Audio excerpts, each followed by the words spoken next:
So one thing that I like about Google Flow is that here you can specify the camera movement that you want to use for your video. So it is easy for you to achieve an effect that look like this. So basically it was a photo that was converted into a sort of drone footage, and it was a combination of a prompt and also the camera movement that is available in Google Flow.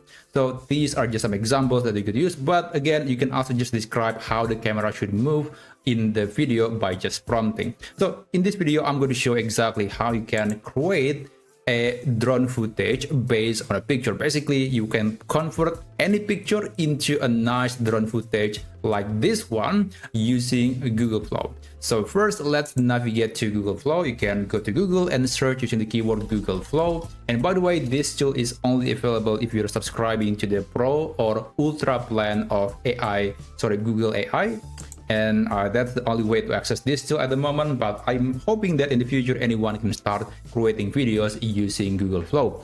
Now after that, you can sign in using your Google account, and in this case I'll click create with Flow. And usually if you're doing this for the first time, it will ask you a bunch of things like you have to agree to the policy, the terms and conditions, etc. Just click agree, and then after that you should be able to access the Google Flow tool.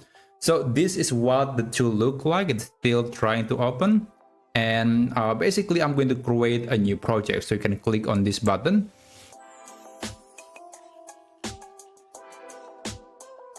Okay, just wait for it. Okay, I guess let me try it again.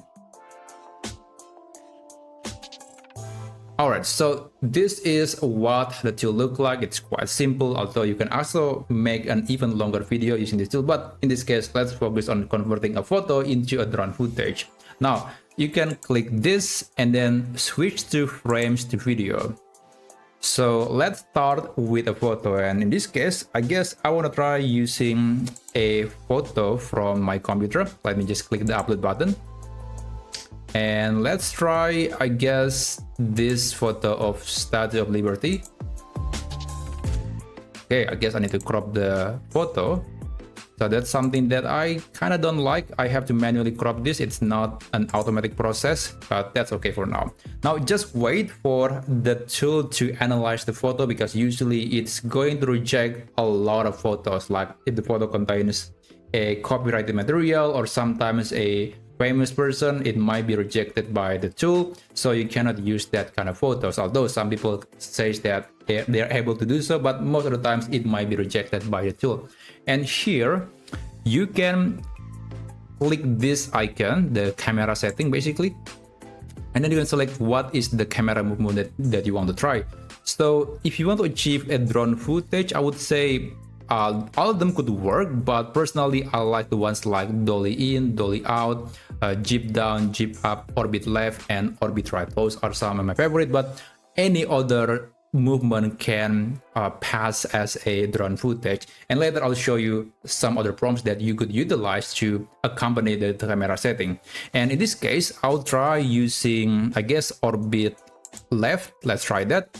And I'm going to be using this prompt. So I have a list of prompts and also the camera movement style for drones that you could copy. I'm going to leave all of it in the video description. And you can also just go to this page. And again, I'm going to leave the link in the video description if you want to learn more about the camera movement, the name of it, so you could incorporate that into your footage, into your prompt.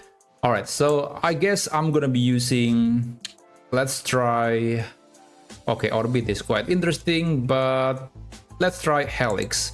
I'm going to copy the description. Now let's go back to Flow, and I'm going to paste it right here and click here, click settings. The number of outputs, let's try 2. And the model at the moment, if you want to convert a photo into a video, you can only use the VO to fast model, which is not the best model at the moment, and also there is no audio, but that is the only model that is possible. Now, if you try to use, let's say, VO3, which is the best model at the moment, and you try to create a video, you'll see this message. You have to switch to VO2, otherwise it is not possible. Now, let me just send the whole thing and just wait for AI to create a video. Okay, it was failed. I have no idea why, but I guess I can try again.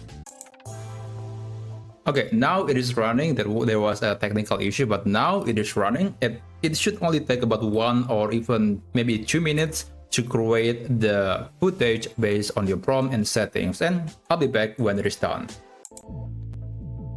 Alright, so these are the results. As you can see, it is definitely following the prompt and also following the setting that I set up for the camera movement. And usually you might want to use the prompt that is appropriate for the camera setting that you choose, because sometimes in my testing it's kind of conflicting, so AI might only follow one specific setting that you provided, either from the camera setting or from the prompt. So make sure the settings of the camera and the prompt are kind of complementary, so you'll get a result that's smooth and quite realistic. And by the way, even though in the Gemini AI you cannot create a video in the same manner as Google Flow, you can still use the prompt that I provided right here in the video description to create a drone footage from a photo. Maybe the only thing that is different is that you cannot control the camera manually, but at least you can still describe the camera movement via the prompt. So again, check the video description to get the full prompt, and also you can check this page if you want to learn more about some camera movement that could be used on your video. So that's basically how you can create how you can convert a photo into a drone video like this, using Google Flow or maybe using the Gemini AI. So that's basically it. Thank you so much for watching, and I'll see you on my next video. Have a great day.